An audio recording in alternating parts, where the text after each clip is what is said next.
Hey, everybody. Welcome to the Blendr Report, where news meets rational thinking. I'm your host, Jonathan Harvey. This is your co-host, Liam DeBoer. Liam, what are we talking about today?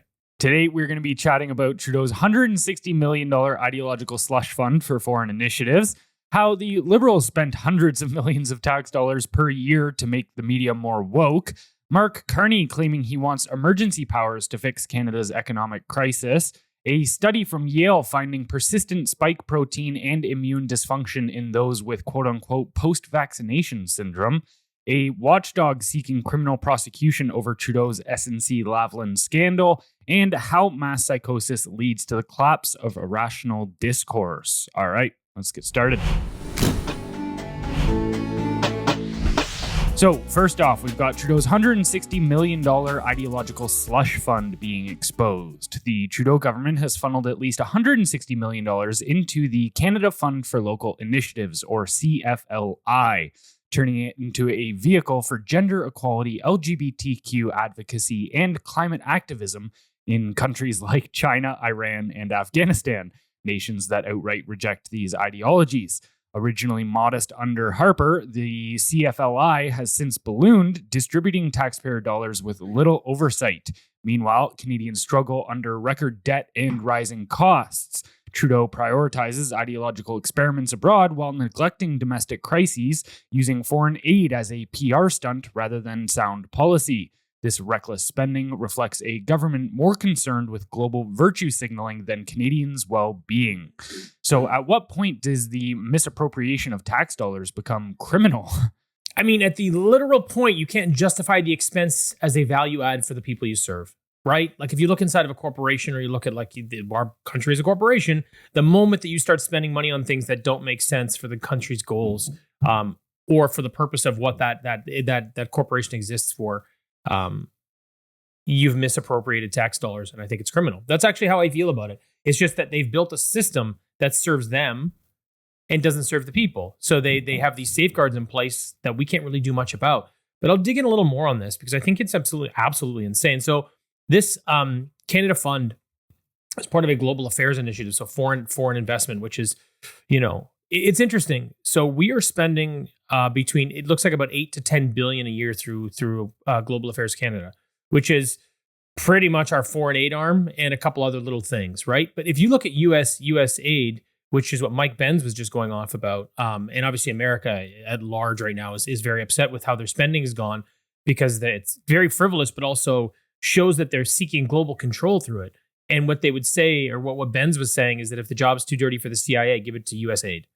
So just to give you sort of an understanding of where they're at or what's going on there. So I don't know that we're in exactly the same boat with our Global Affairs Canada, but I would sort of put them in kind of the same category in a sense. I actually think they are in the exact same category. They just operate on different scales, just like Canada and, say, America's military. Right. They both have the same objectives. It's just they don't have as much weight. That's a very good point. So we're pretty much aligned there. So their annual budget's between 40 and 50 billion, right?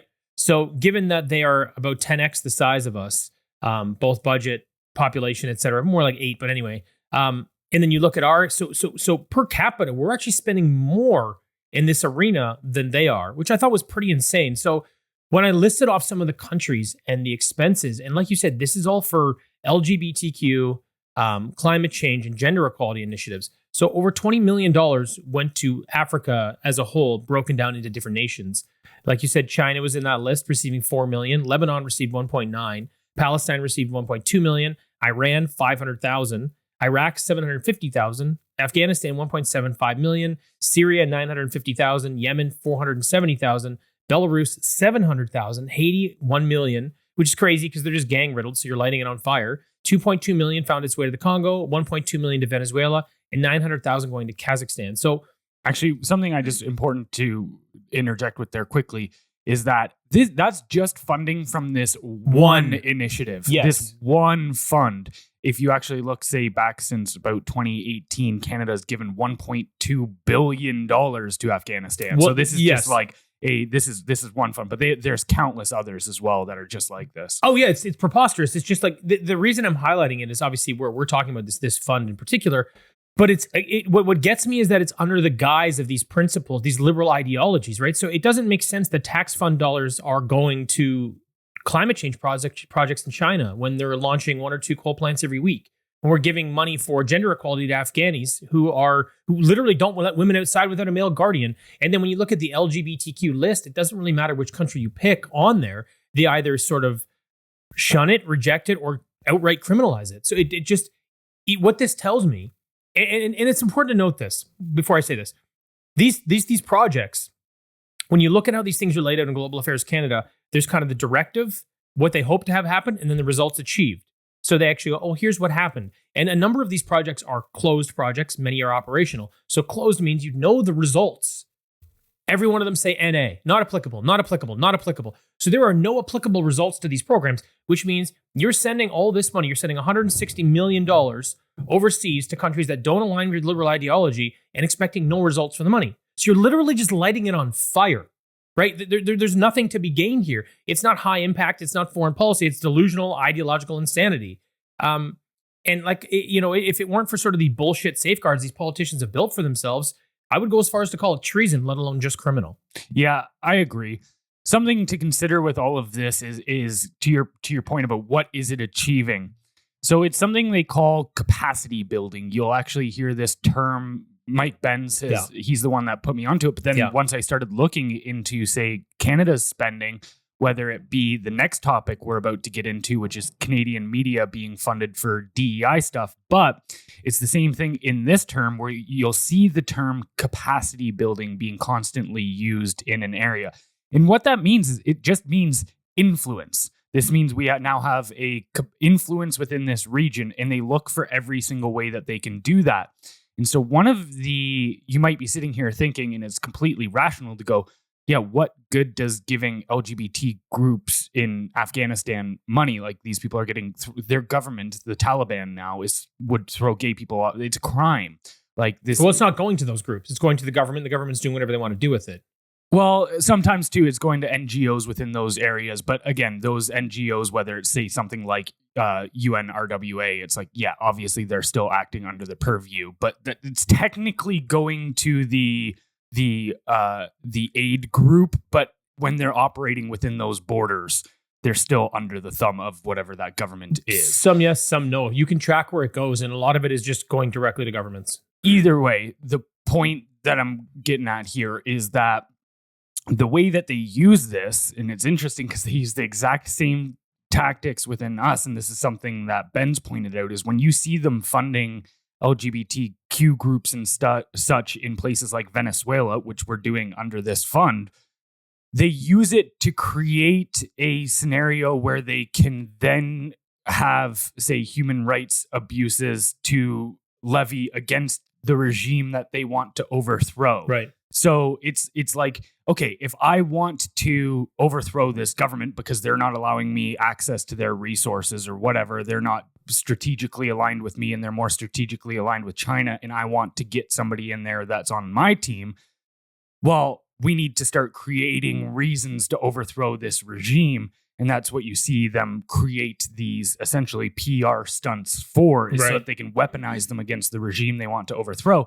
And you're seeing that the same thing here, right? Where they attempted, it's not working anymore, but it did work very effectively within the last 5 to 10 years when they would say, Trump is a bigot, a racist, a homophobe. They use it as a way to sway elections against that person. So all of this like advocacy in foreign groups is really just a way to try to propagandize their people and give them the justification for overthrowing certain governments. Yes. So you're seeing that a lot more in the States, and you can argue that the purpose would be so they could be in the favor of those, so that they could leverage those nations' resources, essentially is what this comes down to. Like they want to be in a position where they can have them as allies in some sense, at least to the point that they can leverage resources. And if they can't, that they can put their boot on their neck, right? So that's what a lot of that's about, essentially. With Canada, though, that's not, we don't entirely operate that way, but I see the benefit of going, oh, well, we need this so that we can leverage these resources. It's not that we're independent, though, or that we have our independent aims. Think about this quote unquote international development, which is another name for foreign aid. Mm-hmm. Think about it very similar to a international national security agreement, right? So say, for instance, NATO.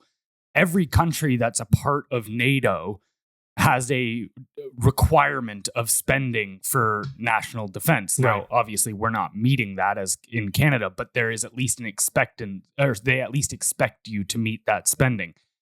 Now consider that same scenario with national security being a thing for international development. Being like, okay, so within this Western world, this globalist, everybody under the UN sustainable agenda things, every single one of those goals that they have, the sustainable development goals, one of them is, say, equality or whatever.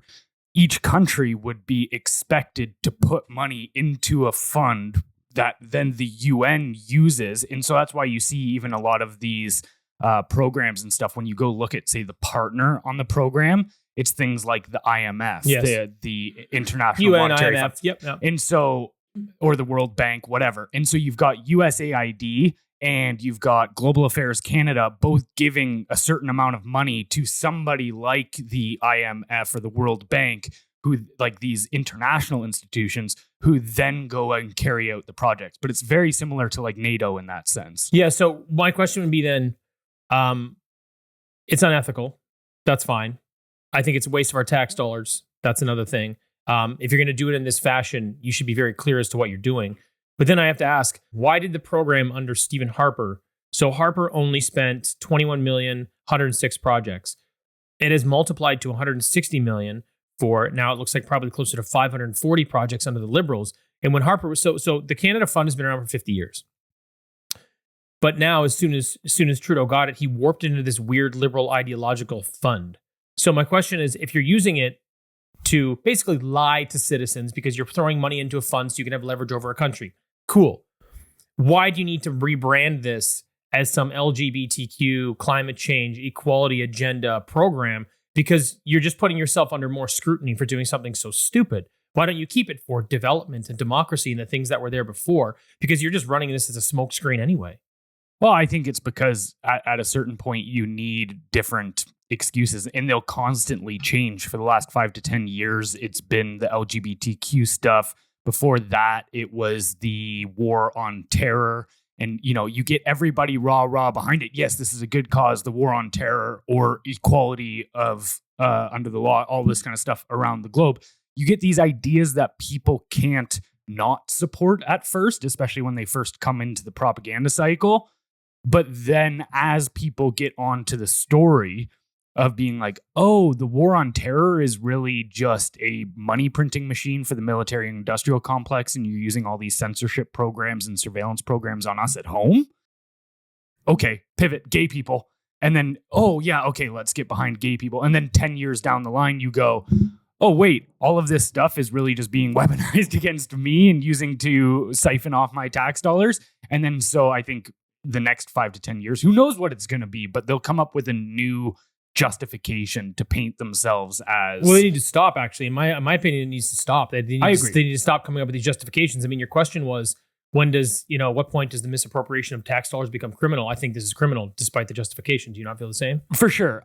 Here's my thought then. So like, what would be inappropriate? Because, you know, even from an entrepreneurial front, Yes. we know that waste is almost impossible to completely get rid of. Sure. So my idea would be like, okay, what is a acceptable amount of waste within a company? And like, so for instance, even, okay, when I was managing a restaurant, it's like, all right, when I first came in, the liquor waste was 4%. And that became a big focus of mine. It's being like, how do I cut this down? I ended up getting it down to 0.5%. Okay. So it's like, okay, that was after like putting a lot of systems in place and tracking the product, etc.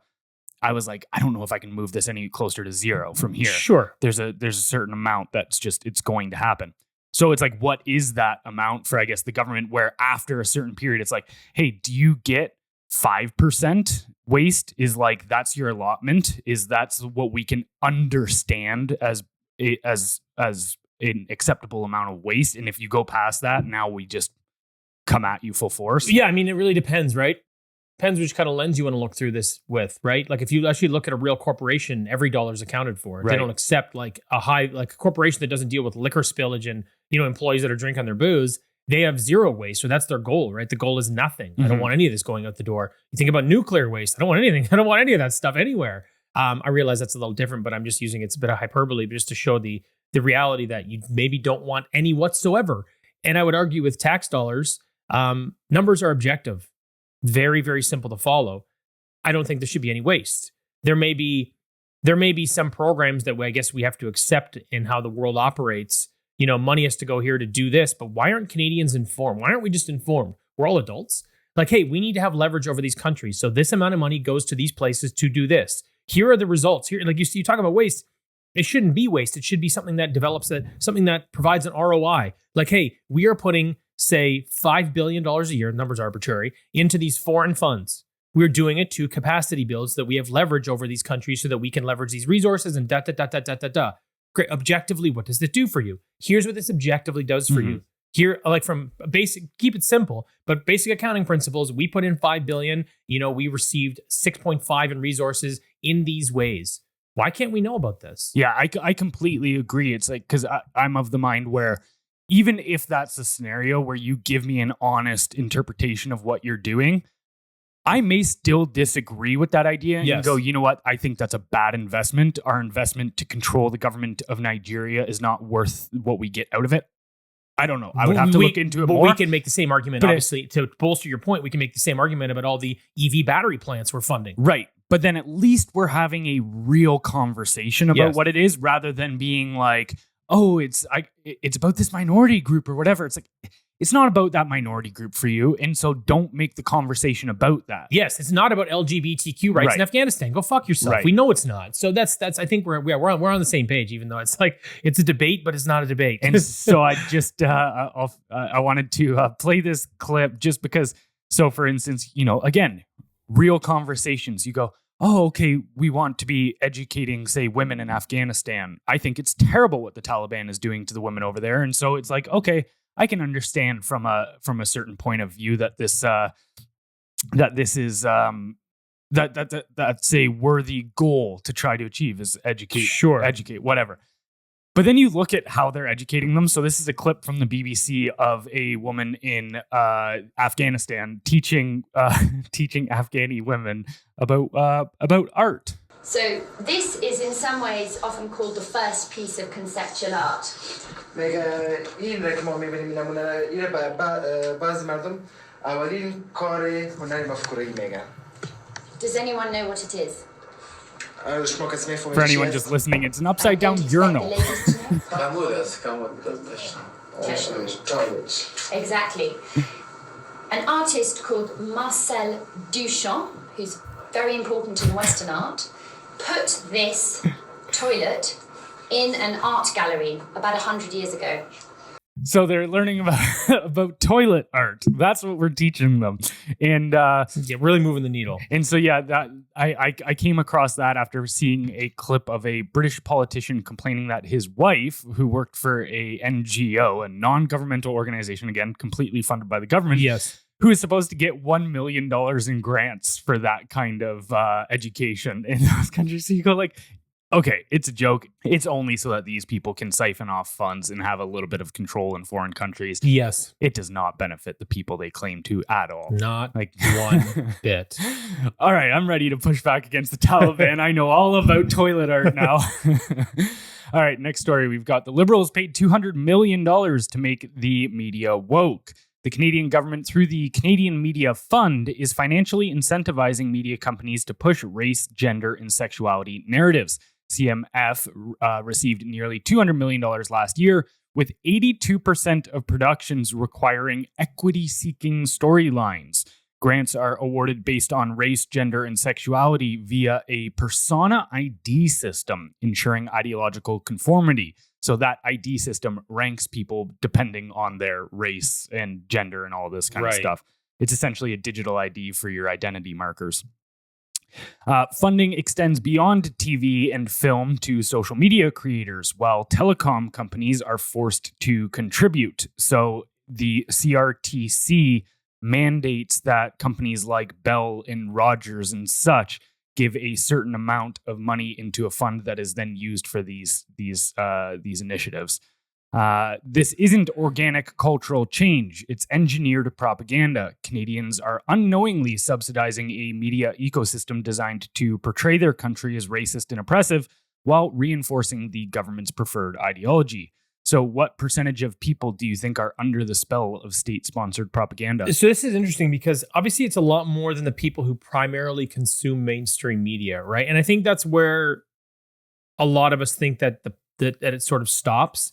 I mean, these propagandized versions of equality and distorted reality obviously, move beyond cable. And I believe that that's just sort of one tentacle of this insane ideology. I mean, you've got your news, your TV, and your film, and your social media. Those are things y'all mentioned, right? So when you have that much coverage, it spreads to society. These are like conduits. And what I find kind of alarming is when you compound these things, it can actually have a very profound effect on society, which is exactly what they're doing, right? Like I look at state-sponsored propaganda and I think about it in terms of like, okay, you're in cahoots with corporations because everybody's kind of moving the money around our tax dollars.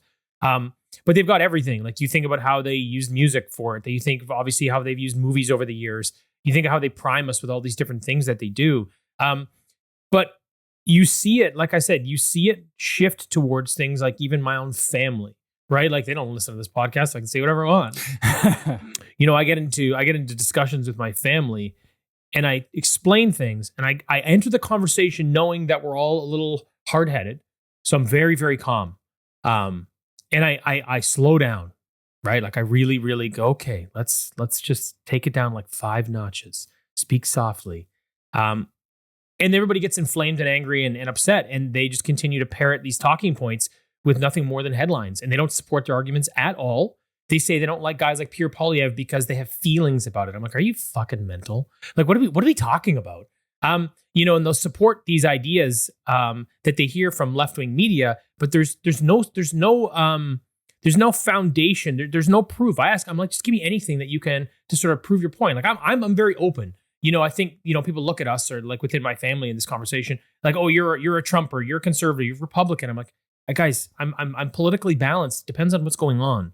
They've known me my whole life, but everything's become hyper politicized over the last 5 years. So they identify deeply with it, which also makes this a lot worse, right? So when you think about state propaganda, that's one thing. But when your whole identity becomes politics because everything is politicized, what does that now do to the value of the state propaganda? Because now it's my identity. So it's interesting chatting with these guys because the thing is, slowly over time, we get them to shift their opinions a little bit on a few things, but by and large, not at all. Mm-hmm. Like my sister is very convinced that Mark Carney is a wonderful human being and that Justin Trudeau is a humanitarian.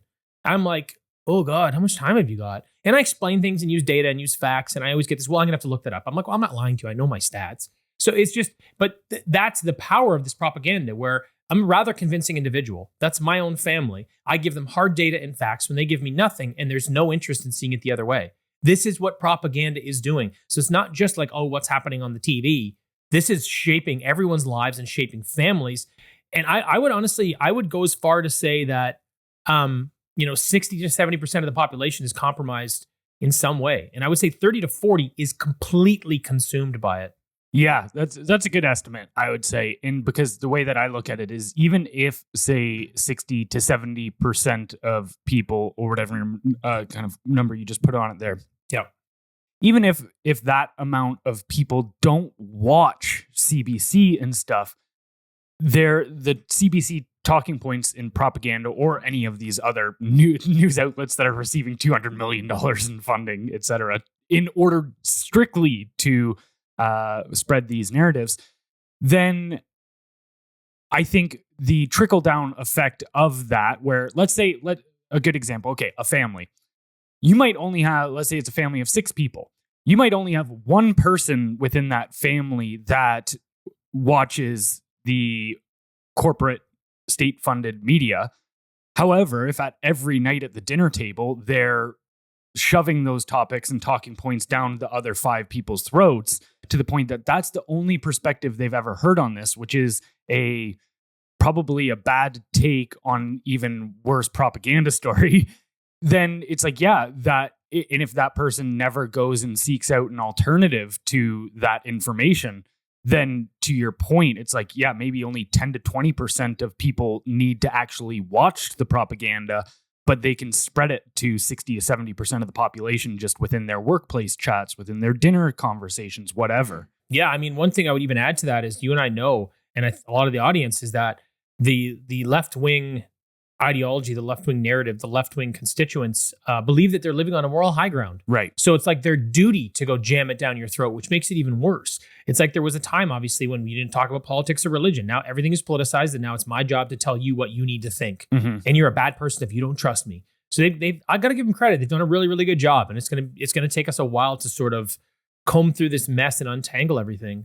But we don't really have any other choice.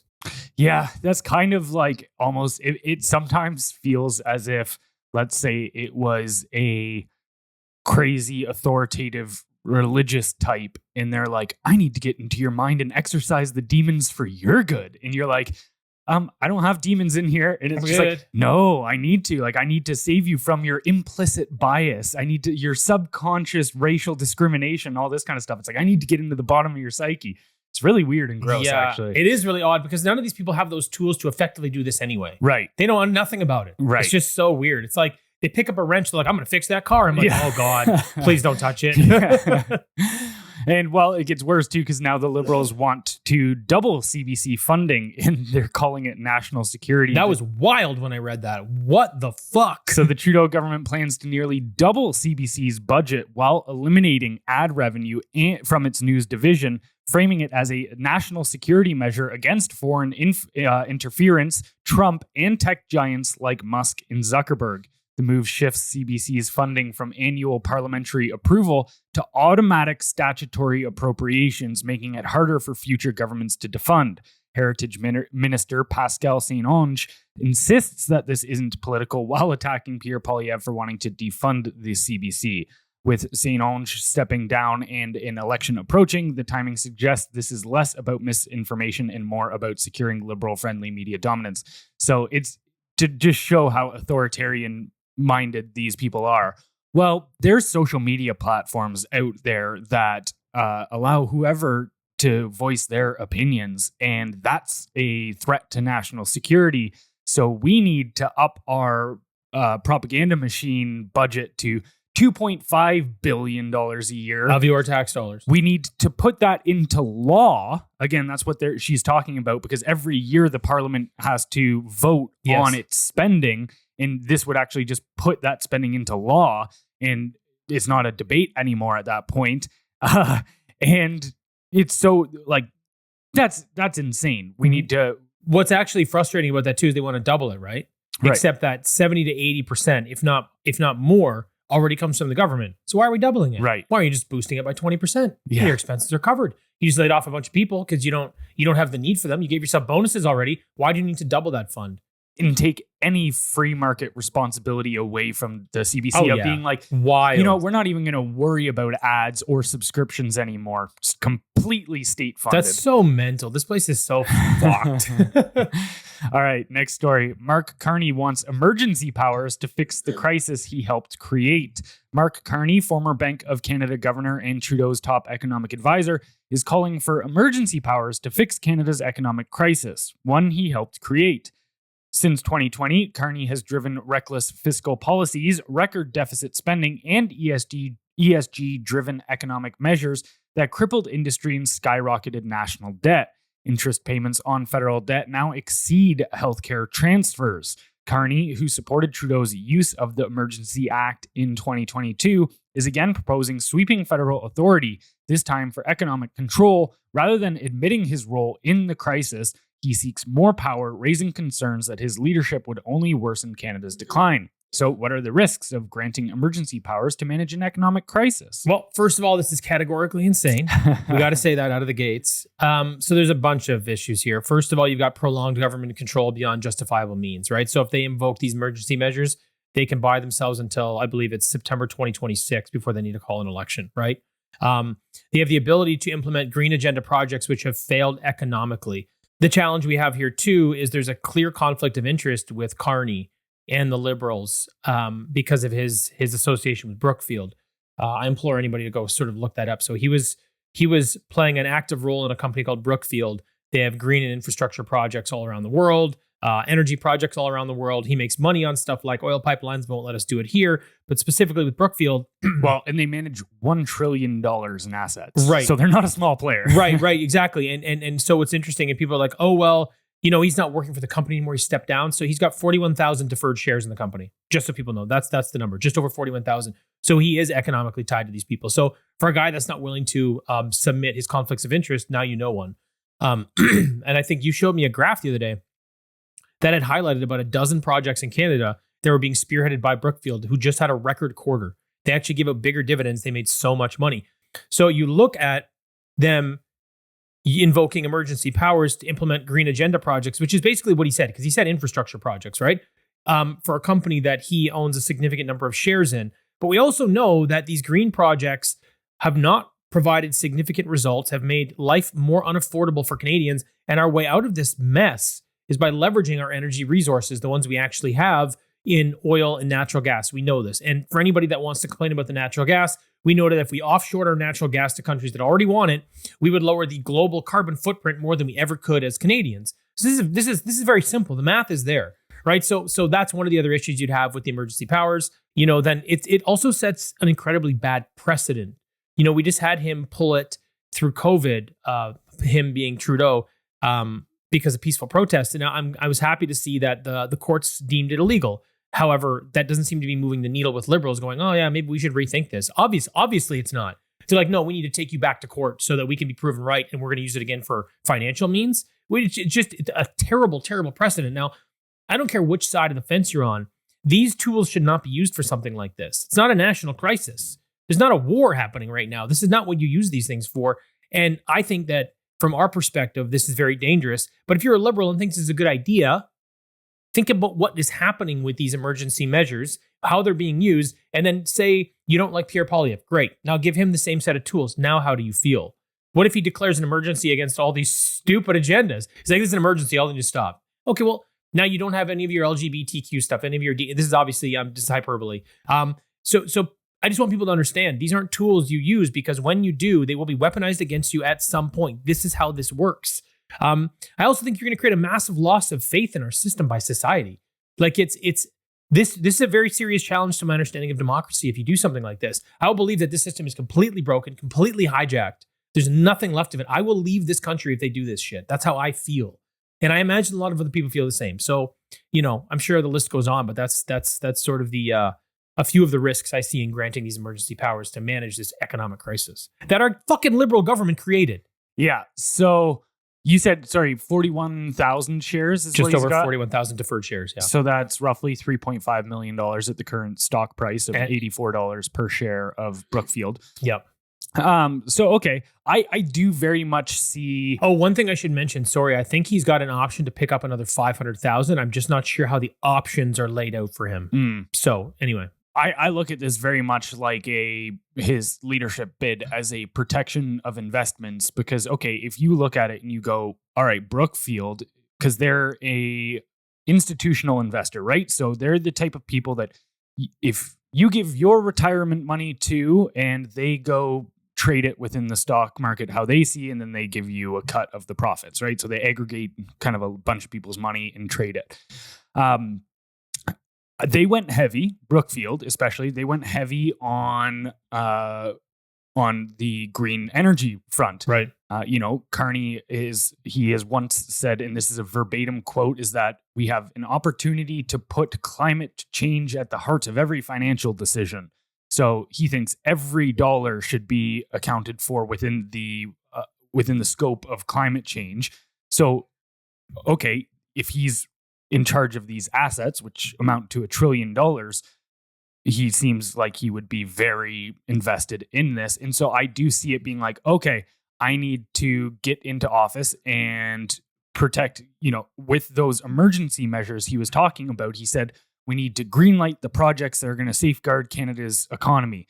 Well, all of these people from the same group, they say that Canada's future economy is going to be built around the green sector. So I think he is just going to, or that his motivation here at least is just get into office and make sure that all of the projects that are dependent on public funds to greenlight them, whether it's the EV battery plants, whether it's solar farms, all of this kind of stuff, that they continue receiving that taxpayer money. Because otherwise, if those projects go under, then all the bets he's made with his institutional investment firm, Brookfield, also see massive losses. He would see massive losses individually with his shares, and also just corporate loyalty. Essentially, he would also not want to see his company do poorly. We've seen people like, even say, for instance, Dick Cheney, get into office, and they get a fantastic severance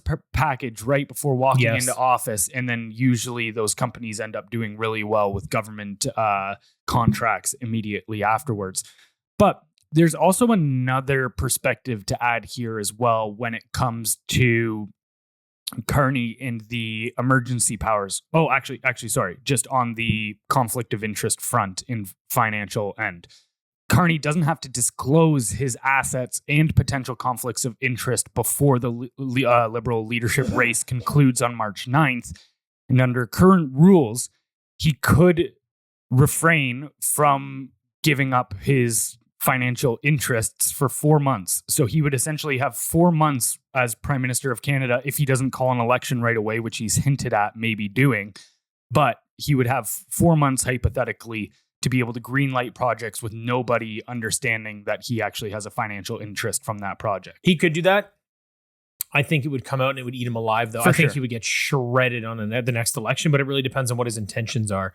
But he's a pretty big player. Like, the more I understand about this guy, the less I think he's here for a short-term gain, and the more I think you're definitely playing at something a little bigger, because he's not the kind of guy he's not the kind of guy you Kim Campbell. Mm-hmm. Like, if you look at his history, you look at his resume, you look at what he's done, you look at what he's worth, you look at the groups he rolls with, he's not really the guy that just falls on the sword for 4 months. Like, he has a bigger plan here. He's going to try to stay in charge of this Liberal Party for some time. Whether he loses an election or whether he drags it out or whatever that looks like, I would not think of this as some short-term play. He's the type of person that has enough power, and I'm not saying he's the only one, but if Trudeau is one of those people that others around him will take the fall for things, whatever. Carney is another one of those. Yes, I don't see him as a guy that will fall on the sword. He's got enough power that people will fall on swords for him. Yes, yeah. If Trudeau could get away with it for 10 years, this guy's going to be, it's not going to happen. But the other aspect that I just wanted to touch on there before moving on is, it's one thing to want emergency powers. Like, let's say you are the leader of a country and you find yourself in a crisis that, in almost under any scenario other than imminent, like actual invasion tomorrow or today, I don't really see much use for emergency powers for that reason, unless it's like existential. Yes. However, there is a massive difference between being a prime minister or a leader, being in office and going, hey, I've been trying to deal with this problem and I've exhausted all options at my fingertips, and we're not making the headway we need here. Therefore, we need these emergency powers. It's very telling that a guy who has not been even voted into office yet, has not even seen the powers at his disposal, hasn't even tried to make a change with those powers already available to him, which are a lot. Yes. And he's already saying, nope, I need all of the power. I need all of it. Yeah, it's very, like I say, you trust people to be who they are. When you see stuff like this, understand that the writing's already on the wall. Hey everyone, we hope you're enjoying this episode. If so, please consider leaving us a kind review wherever you're listening. If even just a quarter of our weekly audience did so, we'd instantly become one of the top-rated Canadian podcasts. We appreciate you helping us out, and now back to the show. All right, moving on to our next story, we've got study finds persistent spike protein and immune dysfunction in post-vaccine patients. A new Yale study suggests a biological basis for post-vaccination syndrome, or PVS, challenging the dismissal of lingering health issues after COVID-19 vaccination. Researchers found persistent SARS-CoV-2 spike protein in some PVS patients' blood up to 709 days post-vaccine, along with immune dysfunction, chronic inflammation, and reactivation of Epstein-Barr virus. Now, the important thing to note there is the spike protein was expected to leave your body within days or weeks at most. And so they're finding it 709 days later, almost 2 years. While patients also showed increased autoantibody activity, raising concerns about potential autoimmune responses. And while the study's sample size was small, it provides concrete evidence that PVS is not psychosomatic and warrants further research. Persistent spike protein and immune dysregulation may explain why some individuals never fully recovered after vaccination. So what consequences should officials face for mandating vaccinations while denying the public the right to informed consent? They should all go straight to jail. Pretty straightforward. I mean, your healthcare system sidestepped its Hippocratic oath and asked no questions and put us all in danger. And when you look at how much money they were making per vaccine, it was double the standard price. You look at how some of them were sort of hijacking the system to create these mobile clinics and hiring students. And you saw what happened. Some of them had to pay it back. Like, this was a money grab for a lot of them. They asked no questions. They just ran with it. We know better, which is wild from our healthcare system. In that instance you're talking about, right? She had that one doctor had to pay back $600,000, which means there's countless doctors making hundreds of thousands of dollars, if not millions, for these injections. Yes. And you go, I'm supposed to trust them to not have a conflict of interest here. Yeah. Well, we're also supposed to trust your healthcare provider. They're supposed to be someone that's there for you and has your best interest at heart. I would say even more so than the next two people I'm going to list, because you have direct contact with these people. This is insane. Like I said, straight to jail. Our regulatory bodies are obviously compromised. They chose to toe the line of corporate interests over citizens that they're meant to serve. This is insane. Like, they need to either they're rotten. They need to be torn apart from the inside out. And their incentive structure needs to change significantly. There should be no crossover in incentives from pharmaceutical companies. That's wildly insane. And our politicians, like, they chose power and profit over the people, as usual, right? No big surprise. But this one was particularly evil because they implemented full authoritarian measures to acquire more power while forcing citizens to choose between employment and their own health, right? That's really what this came down to. We know better. We've got the answers. If you don't do this, you don't get to have a job. We're not forcing you. You just can't go to work. You can't go out. You can't go to a restaurant. You can't do anything.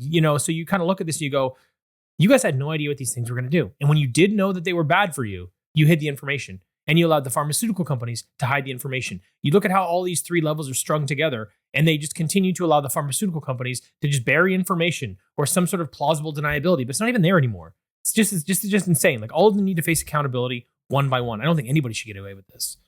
Yeah. So to put it into perspective, how big of an issue this is, after World War II, there was the Nuremberg trials, right? The global trials to hold people like the Nazis to account for their crimes against humanity, right?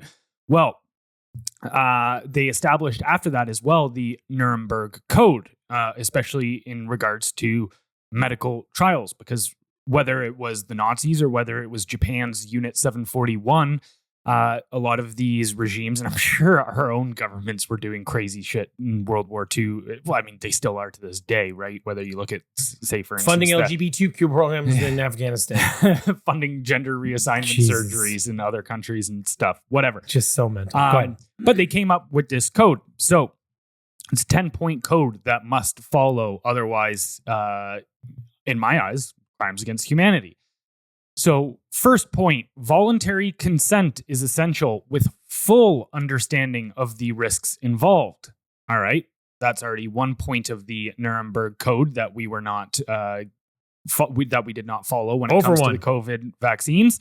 Number 2, research should yield beneficial results for society that cannot be obtained by other means.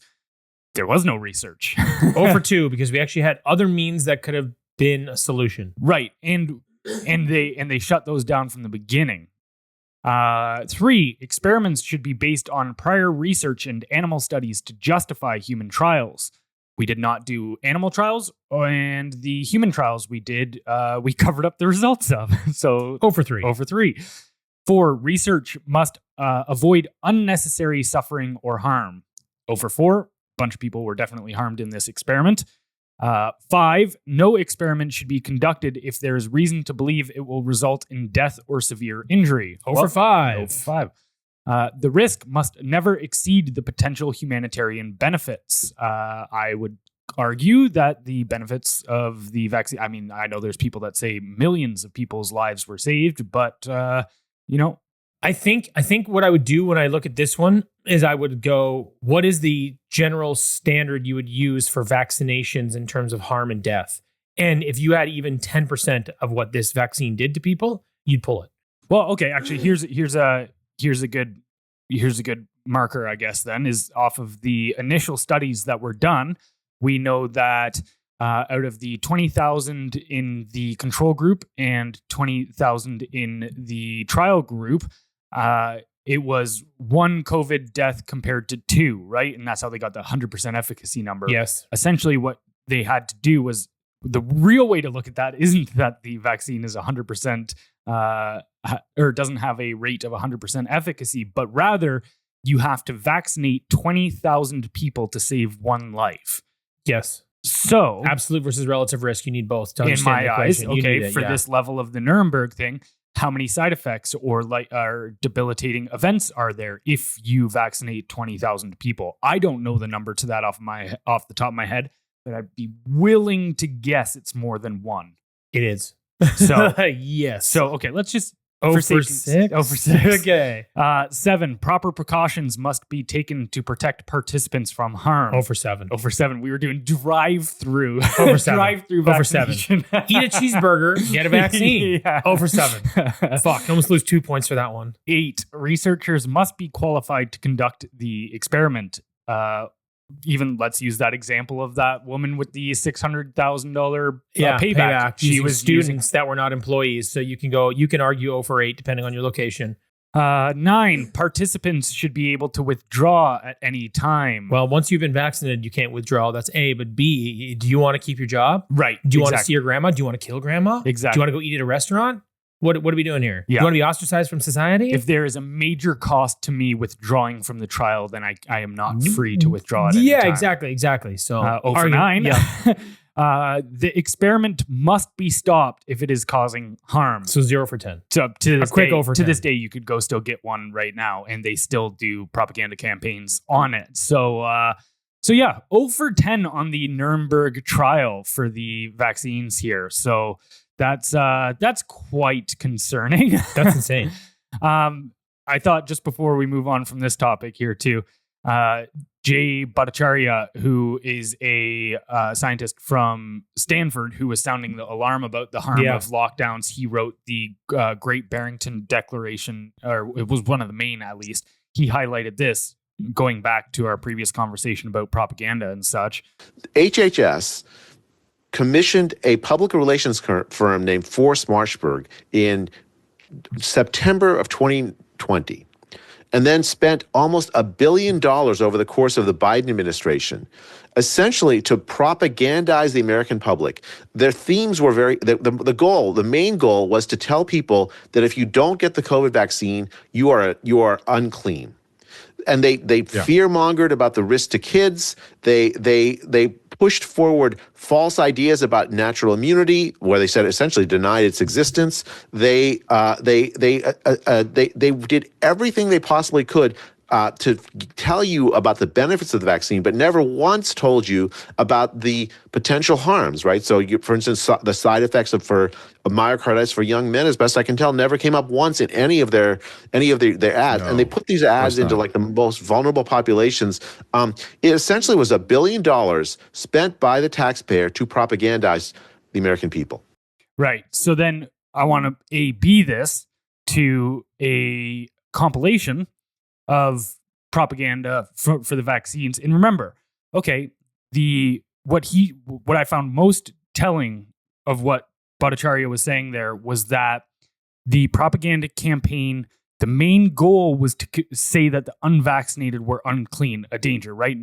Don't focus on the benefits as much. Focus on scapegoating the unvaccinated. Yeah. Well, you have 2 ways to sort of convince people. And I think the fear of being in this category and ostracization is enough. Right. And then so you A/B that to what we saw on TV is wild. We are not the problem. The problem are the unvaccinated. The unvaccinated threat. Unvaccinated people are a threat, a direct threat. The threat to all of us. The unvaccinated are a risk to all of us. People have a right to be protected from the unvaccinated. Maybe there should be laws that allow them to be kept out of the building. So at least, thankfully, they're not breathing the same air. Their freedom to breathe will diminish. Start firing the unvaccinated. If you don't vaccinate, you'll be fired. Time to come down on the unvaccinated. They should be banned from the VA, banned from restaurants, banned from other businesses and colleges. Companies should not treat us as equals. Place unvaccinated people under arrest. It is the unvaccinated that has put America in the place that it is. We are losing freedom because people are unvaccinated. Anger towards the unvaccinated. I'm furious at the unvaccinated. Frustrated with Americans still not vaccinated. Not to be vaccinated seems criminal. Suspects face years behind bars for coughing on police officers. Their freedom. For them charged with terrorist threats. You have no individual rights when it comes to the vaccine. Really, you're killing other people. We're being attacked by unvaccinated. The unvaccinated who aren't wearing masks. It's the unvaccinated who aren't social distancing. It's the unvaccinated going to crowded indoor events. It is not your right as an American citizen to catch and transmit a potentially fatal infection. So screw your freedom. We can coerce you. You're not going to be able to travel to see your family. If someone in your family isn't vaccinated, should you ask them not to show up? Yes, you really shouldn't have anyone unvaccinated come to dinner. That's just a huge risk. If you want to come out into public, if you want to live your life, you need to get the vaccination. It's time for people to see vaccination as literally necessary. You should have to show that you're vaccinated in order to go places. Unvaccinated tennis player can't travel to the U.S. If you're not vaccinated, you're not welcome. Our patience is wearing thin. Why hasn't the president focused more on scolding the unvaccinated? The refusal has cost all of us. Continued damage the unvaccinated are doing to themselves and the country. How come migrants are allowed to come into this country unvaccinated, but world-class tennis players are not? You know, It's wild when you look back When you at look it. back, it's pretty fucked. When the emotion isn't there anymore necessarily, and you look back at it and you go, oh, wow, that is wow. like... What, Especially 50, when you 50 know... years from now, 100 years from now, if people were to look back at that, like we look back at some of the things that happened in World War II, you would be like, oh my God, the whole world went insane. Yeah. And like, that's not wild. just insane, but like an evil level of insane. Yeah, good for Novak, though, for standing up and not doing that, not coming to the U.S. Open, then taking it the next year. Yeah. Let's go. All right, next story. We've got Trudeau's SNC Lavalin scandal resurfaces with a watchdog seeking criminal prosecution. So before I hop into the watchdog prosecution aspect of this, I just wanted to give a reminder of what the scandal actually was. So SNC Lavalin was a major Quebec-based engineering firm that was accused of bribery and fraud related to contracts in Libya. The country allegedly paid $48 million in bribes to Libyan officials between 2001 and 2011 to secure government contracts. In 2015, the RCMP charged SNC Lavalin with corruption, which could have resulted in a 10-year ban from federal contracts.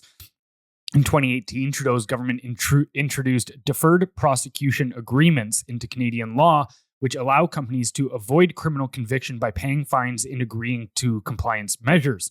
Jody Wilson-Raybould, the then Attorney General, refused to grant SNC Lavalin a DPA, meaning the case would proceed to criminal trial. So SNC Lavalin was under criminal trial from an RCMP investigation, and then a bunch of people within Trudeau's administration tried to pressure Jody Wilson-Raybould to slap this DPA on there to avoid. And actually, tellingly, within transcripts that Sam Cooper has since reported on that just came out because of this watchdog seeking criminal prosecution, the Liberals were openly tying the deferral of a criminal prosecution or the avoidance of one to being able to get reelected. Within the party, they pretty much said, if this criminal prosecution goes through, it really hurts our chance at getting reelected. Yes. So they wanted to avoid that for that purpose. But okay, so on to the watchdog seeking criminal prosecution. Justin Trudeau's SNC Lavalin scandal has resurfaced as a watchdog group Democracy Watch seeks criminal prosecution against him for obstruction of justice and breach of trust. Newly released RCMP transcripts reveal how Trudeau's top aides, including Gerald Butts and Katie Telford, who is still advising Trudeau, Butts resigned, but pressured then Attorney General Jody Wilson-Raybould to secure a deferred prosecution agreement for SNC-Lavalin. Despite her firm refusal, the pressure campaign persisted, with advisors linking the case to Liberal re-election hopes. Democracy Watch argues the RCMP failed to investigate properly, ignoring key evidence. With Trudeau's leadership in question, calls for accountability are growing as legal challenges move forward. So, do you think the lawsuit challenging Trudeau's prorogation, coupled with the resurfacing of the SNC-Lavalin scandal, signals the beginning of a wave of legal battles against his government? Yes and no. I mean, let me ask you this. Do you think that our judicial system, who have shown they're willing to fiercely push a liberal agenda, will actually give these things any air? I kind of have my doubts. You know, judges are appointed by politicians, so I'm not sure how we can reasonably separate these two at this point. I understand the purpose is to do so, but until these people are somehow elected, I have trouble thinking that this stuff's going to get a lot of air. And so there's a stat that I would give you regarding political affiliations. So a report by the National Observer indicates that of the Liberal government's 1,308 judicial appointees, of the ones who made political donations, 76.3% of those donations went to the Liberal Party. I don't see these things as separate. I don't. I think I see them as, and it's interesting, right? Because I think some people are intelligent and can see through the nonsense, but we've had this conversation even on this podcast. A lot of people are so politically, so identified with their political stance on things, and everything is politicized. And these people built their career under this, like a judge specifically, they build it under this moral and ethical code, which with which they use to sort of view the world and to view these cases, right? This is how they identify, and this is how they have based their life's work. I don't think we're going to make a lot of progress inside the judicial system at this point. I really don't. I think you've got to upend how the system works first before you're going to get a lot of progress here. That's what I think. Yeah, I agree. The fact that the justice system is very heavily liberal leaning is definitely concerning, especially when you go, okay, yeah, they tie things like this to liberal leadership. Well, if those judges want to see their preferred party win again, they might have a bias towards not ruling it on that way. However, I don't think you can ever underestimate the ruling class's fear of the peasant classes. So, for instance, you're just common folk. We are common folk, by the way. For sure. But every single regime in history that is tyrannical before, it's like their goal is to keep the peasants away from the gate. And so, because they know they can't control, it's a numbers game at that point. They just go, there's no way we can control them. So you have to subdue them through things like propaganda, for instance, or even just driving terror and anger is a great one as well that gets people to emotionally lock themselves out and stop being rational and such. However, I do think the only hope here is that enough Canadians start requesting for accountability on so many of these things, whether it's the vaccine thing, whether it's this, like at the end of the day, and I know we're not there, but let's say it takes another 5 years at this point. If it takes another 5 years to get it to the point where 70 to 80% of, say, the Canadian population is completely on board with the idea of prosecuting the people that are currently running the country, then I think you can start to get movement there just out of the fear of the peasants at the gates scenario. I agree with you, except we're already seeing this spike in liberal support now because what Trump is doing to Canada with the 51st state rhetoric and the tariffs, they go, well, Poilievre is Trump because that's the mental connection these people make. And now the liberals are spiking in the polls. I don't think it will last because we have a parliamentary system. We don't actually elect the leader. We elect our MPs. And there's no way that their popularity has all grown all at once, given the carnage they left behind over the last 10 years. I don't actually think it's real, but that's fine. And then you compare that to the idea you had about getting enough people on board to being like, hey, let's push back and let's let the judicial system sort these people out.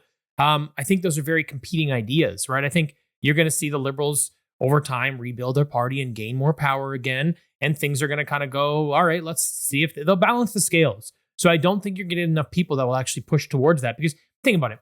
Politics is about power and profit. Good. Got it. System's a mess. No problem. So if I look at it like that, I kind of go to myself, well, the Liberal Party's going to do everything they can to rebrand and rebuild. And I argue that it should be a 10-year process. That's my argument. But if you start throwing them all under the bus and they start facing legal trouble, well, now what happens to the party? It could be in serious danger of not recovering. So they're not going to let this happen. That's my opinion. My opinion is these people face no accountability and nothing happens. And also the other thing too, to your point about like the even demanding sort of accountability for the COVID stuff, they just drag this stuff out for so long that the common folk like us eventually go, God, I got to move on to other things. I got other shit to do. I'm raising a kid. I got to go do this. I got to have a job. My parents are getting older. Throw everything into the mix you want. And all of a sudden you're like, yeah, COVID was years ago, man. Like, let it go. And I think they prey on that outcome from a lot of people as well. I think it's hard to convince people to stay motivated on things like this for a long period of time when they can play a long game and they do control the system. That's my concern. Yeah, I would, but this is where I see your perspective, but I think this is where historical knowledge is very helpful of realizing that even though sometimes it can feel hopeless in the face of these people, like looking at, okay, whether it's on the private sector, you've got people like Carney, obviously he's stepped down now since leadership, whatever. They're wielding $1 trillion in assets to make their movement or their goals go forward. You've got the government with like a massive propaganda machine. It can feel very hopeless to see what you're up against. However, then when you consider things like, for instance, the Prague Spring that happened in 1968 in Czechoslovakia, communist Czechoslovakia, where there was an uprising from their people to say, we've had enough of this communist bullshit. Yes. Like, give us some freedoms, give us some democracy, like some sort of control over this system. And it got to the point, right, where there was the Soviet Union was wanting to roll tanks in to normalize, or I think they did actually roll tanks in. But like, okay, undoubtedly, the Soviet Union and their satellite states had more state control than in the peasants of those areas had less power than we do. Like the power imbalance in those scenarios was way worse than it is here today. Yes. And even then, the people with all the power lost. Like Soviet Union is no longer today. And so I think no matter how daunting the enemy and powerful the enemy might seem at times, I don't think there isn't any regime that is above being able to be taken down. Two things I would say to that. So first is the region beta paradox. Mm-hmm. When things are bad, you don't make change. When things are bad enough, you make change. So life in Canada actually isn't that bad. Everybody does okay. Not everybody, you know what I mean? Like by and large, people get by. Sure, it's unaffordable right now and you can't buy a home, blah, blah, but you're generally safe. You have food on the table. You have a home. You have clothing. You have friends. You can socialize. You have quote unquote freedom. So things aren't actually that bad. And what they'll do, like, you know what I mean? By comparison to being under a communist regime, because you feel that every single day you have someone with their boot on your neck. You don't feel it the same way here. So I think that plays a factor. The other thing that I would say is if you look at the Soviet Union, there's a lot of external factors forcing them down, not propping them up. They were under siege by much of the West. So they had a lot of pressure on them to fall and to fall apart. Whereas no one's trying to make Canada fall apart. So we don't have any external pressure. If anything, Trump. Yeah, but that's different. He's not actually trying to make Canada fall apart. He's trying to benefit America. But what's happening is everyone's coming to Canada's aid. All the Western nations, they're starting these new coalitions and, hey, we're going to do this together. They're actually promoting each other's ideology and ideas versus trying to tear them down like what was happening in the Soviet Union. So I think when you consider those 2 points, we're not quite in the same position. So again, I don't think that we'll have necessarily the will to keep pushing forward. Now, if they made life super challenging every single day, like constantly, and like they did during the lockdowns for COVID, like if we were still in lockdown, you'd see some shit in this country, but we're not. And that's why I think that by and large, the region beta paradox is probably my number one point that I would use to say, it's not going to be bad enough for people to be motivated long enough to make the change. I agree that's the scenario right now, but I do think we will hit that point within the next couple years if we continue on the same trajectory. And so it's not really an if the people of Canada push back, it's whether we push back in a way that has moderate change now and we start slowly changing the trajectory of Canada to avoid that rock bottom place, or we continue on the exact same trajectory we're on now and we'll hit that rock bottom place and that's when we'll change trajectory. Sure. I mean, I would actually suggest, and maybe this is a bit of a bold statement, But I would suggest it actually comes down to the next federal election. Mm-hmm. I think if we vote in the Conservatives, we start correcting course and we don't hit that rock bottom. If we vote in the Liberals again, very real possibility that that's where we land. Well, I completely agree because, Carney's also already talked about, I'm going to run just like Trudeau, right? I'm going to run a few short deficits. Yes. And, he goes, I'm going to balance the budget. I'm going to do this and this. First of all, it's a sneaky accounting trick. Second of all, he's not going to balance the budget for over 3 years. Yeah. Come on, bro. Yeah, he said he will run deficits for 3 years, but either way, I think, we'll get to that point eventually, one way or another. Yes. All right, last story for the day, Mass-Psychosis and the collapse of irrational discourse. So I pulled this from Carl Jung, who was a famous psychologist, born late 1800s and lived to mid 1900s.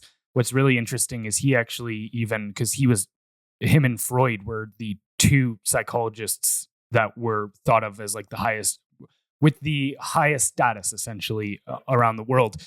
And so it's interesting reading Jung because he had a very firsthand understanding of a lot of these things. Like he met Mussolini, he met Hitler. Right. And what's crazy is actually he said, he was like, Mussolini, I could actually see why people rallied around him. Like he was a charismatic guy. He was your typical strong man. Like you wanted to kind of root for him. Even though he does these terrible things and he's undoubtedly authoritarian, I see the appeal of why the masses are appealed to him. But he said Hitler, he was just like, Hitler terrifies me. Like this guy is just pure, raw, power hungry, like deceptive, able to essentially like mentally manipulate people to a degree that is just insane. That's dark. But yeah, so he was just like, that guy scares the shit out of me. But anyways, he wrote a book that I would highly recommend anybody reading. It's called The Undiscovered Self. And the whole book, it's only about 100 to 150 pages. That's my kind of book. Yeah, it's a great read. Those are my favorite too. Like most things, you don't need 500 pages to not unless to you're telling me a story. Right. You're going to read Harry Potter. Okay, give me some detail. Yeah. But otherwise, yeah. But his whole thing was essentially about how the individual gets taken over within collective psychosis within societies, what we're seeing within totalitarianism, all of this kind of stuff. But I pulled this paragraph, so bear with me while I read this off, but I think it's very insightful. Rational argument can be conducted with some prospect of success only so long as the emotionality of a given situation does not exceed a certain critical degree. If the effective temperature rises above this level, the possibility of reason having any effect ceases and its place is taken by slogans and wish fantasies. That is to say, a sort of collective possession results, which rapidly devolves into a psychic epidemic. In this state, all those elements whose existence is merely tolerated as asocial under the rule of reason come to the top. Such individuals are by no means rare curiosities to be met with only in prisons and lunatic asylums. For every manifest case of insanity, there are, in my estimation, at least 10 latent cases who seldom get to the point of breaking out, but openly, but whose views and behavior, for all their appearance of normality, are influenced by unconsciously morbid and perverse factors. There are, of course, no medical statistics on the frequency of latent psychosis for understandable reasons. But even if their number should amount to less than 10 times that of the manifest psychosis of manifest criminality, the relatively small percentage of the population figures they represent is more than compensated for by the peculiar dangerousness of these people. Their mental state is that of a collectively excited group ruled by affective judgments and wish fantasies.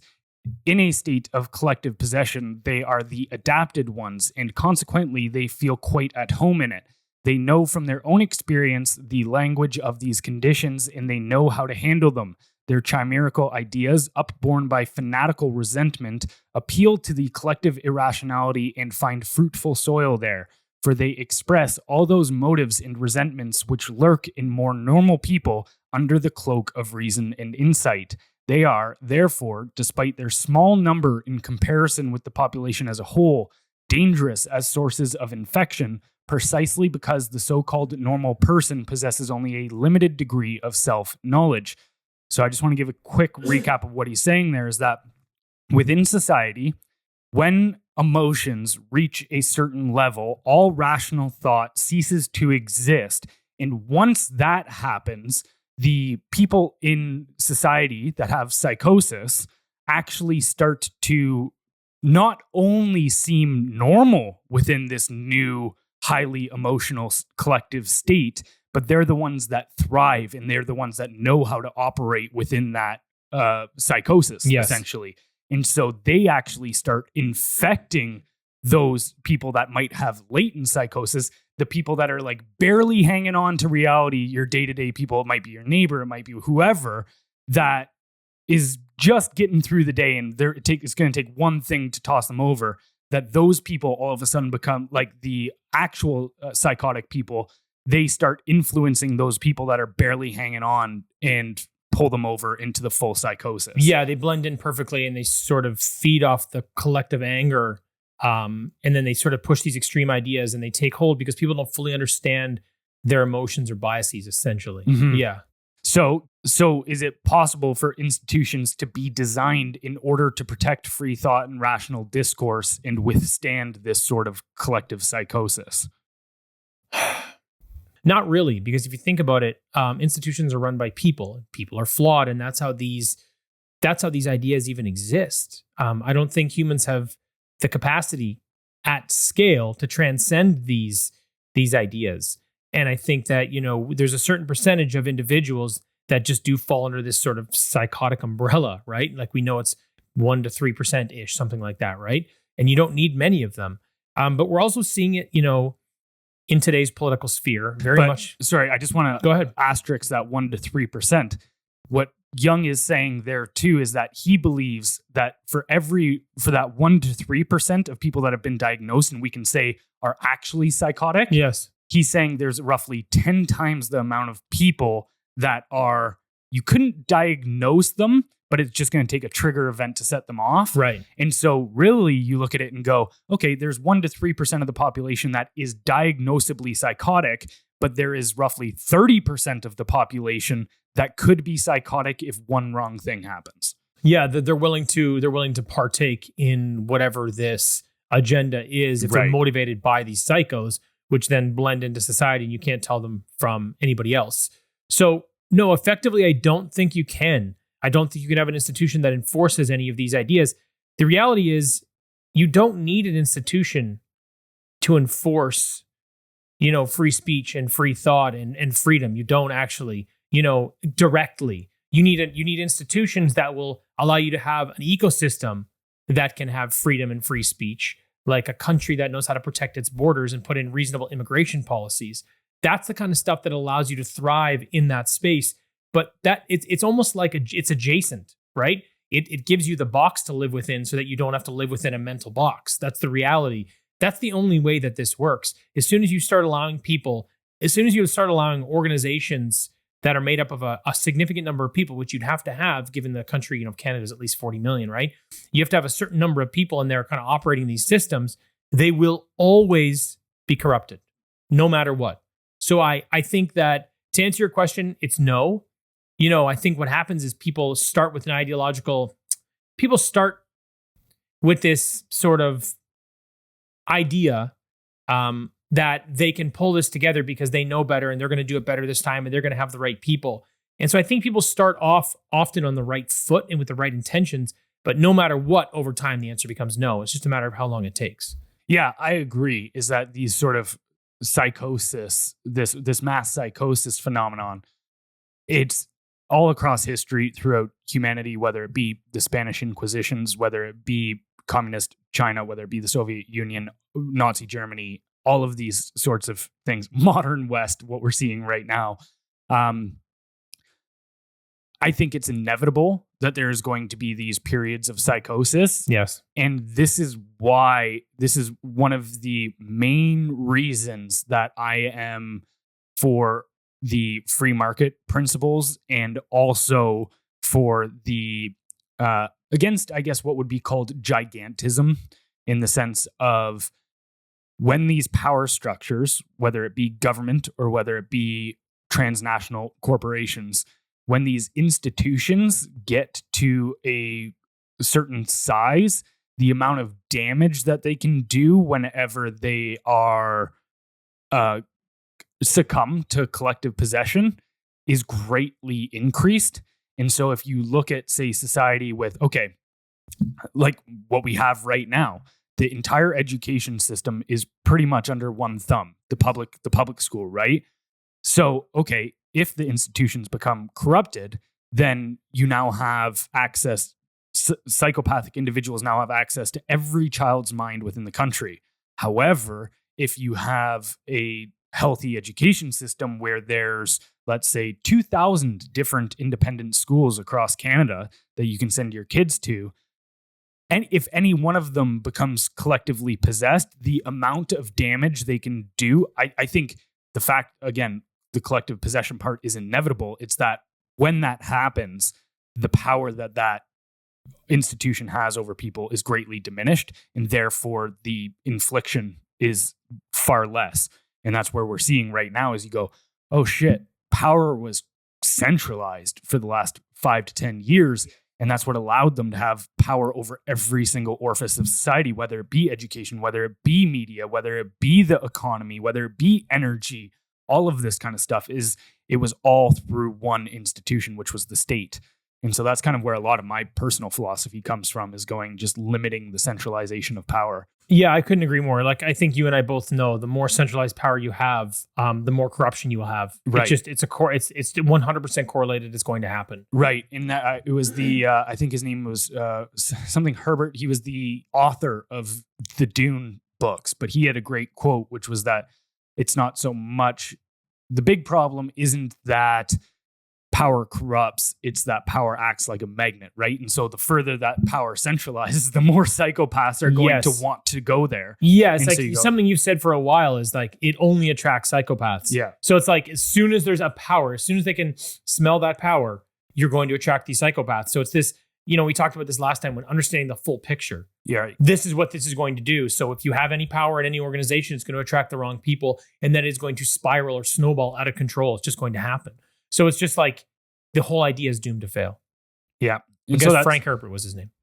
And yeah, so that's why I think individualism needs to be protected and thought of at all times, as well as a healthy free market society, because otherwise I think these things can go extremely wrong, as we've all lived through. Anyways, anything else you want to add today? That is everything. All right, before we get out of here, don't forget to head over to our Substack, where you can sign up for our newsletter, which goes out 5 days a week for completely free. You can find the link in our description below, and we'll catch you next time. Bye, everybody.